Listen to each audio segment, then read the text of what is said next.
In the meantime, when so many thousands of the multitude had gathered together that they trod upon one another, he began to say to his disciples first, "Beware of the leaven of the Pharisees, which is hypocrisy.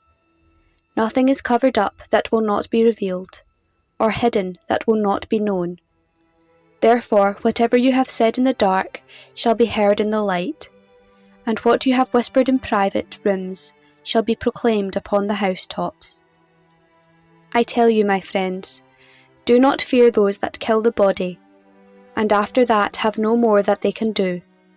But I will warn you whom to fear. Fear him who, after he has killed, has power to cast into hell. Yes, I tell you, fear him. Are not 5 sparrows sold for 2 pennies, and not one of them is forgotten before God?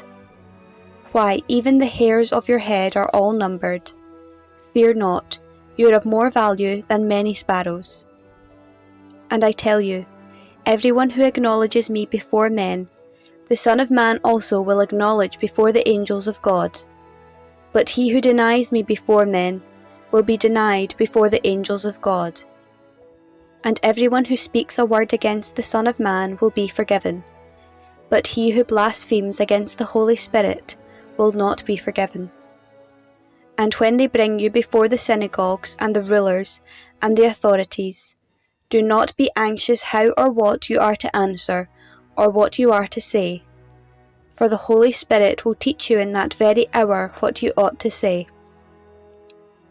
One of the multitude said to him, "Teacher, bid my brother divide the inheritance with me." But he said to him, "Man, who made me a judge or a divider over you?" And he said to them, "Take heed, and beware of all covetousness, for a man's life does not consist in the abundance of his possessions." And he told them a parable, saying, "The land of a rich man brought forth plentifully. And he thought to himself, What shall I do, for I have nowhere to store my crops? And he said, I will do this. I will put down my barns and build larger ones, and there I will store all my grain and my goods. And I will say to my soul, Soul, you have ample goods laid up for many years. Take your ease, eat, drink, be merry." But God said to him, "Fool, this night your soul is required of you, and the things you have prepared, whose will they be? So is he who lays up treasure for himself and is not rich toward God." And he said to his disciples, "Therefore I tell you, do not be anxious about your life, what you shall eat, nor about your body, what you shall put on. For life is more than food, and the body more than clothing. Consider the ravens, they neither sow nor reap, they have neither storehouse nor barn, and yet God feeds them. Of how much more value are you than the birds? And which of you, by being anxious, can add a cubit to his lifespan? If then you are not able to do as small a thing as that, why are you anxious about the rest? Consider the lilies, how they grow, they neither toil nor spin. Yet I tell you, even Solomon in all his glory was not arrayed like one of these. But if God so clothes the grass which is alive in the field today, and tomorrow is thrown into the oven, how much more will he clothe you, O men of little faith? And do not seek what you are to eat and what you are to drink, nor be anxious of mind. For all the nations of the world seek these things, and your Father knows that you need them. Instead, seek his kingdom, and these things shall be yours as well. Fear not, little flock, for it is your Father's good pleasure to give you the kingdom. Sell your possessions and give alms. Provide yourselves with purses that do not grow old, with a treasure in the heavens that does not fail, where no thief approaches and no moth destroys. For where your treasure is, there will your heart be also. Let your loins be girded and your lamps burning, and be like men who are waiting for their master to come home from the marriage feast, so that they may open to him at once when he comes and knocks. Blessed are those servants whom the master finds awake when he comes. Truly I say to you, he will gird himself and have them sit at table, and he will come and serve them. If he comes in the second watch, or in the third, and finds them so, blessed are those servants. But know this, that if the householder had known at what hour the thief was coming, he would not have left his house to be broken into. You also must be ready, for the Son of Man is coming at an unexpected hour.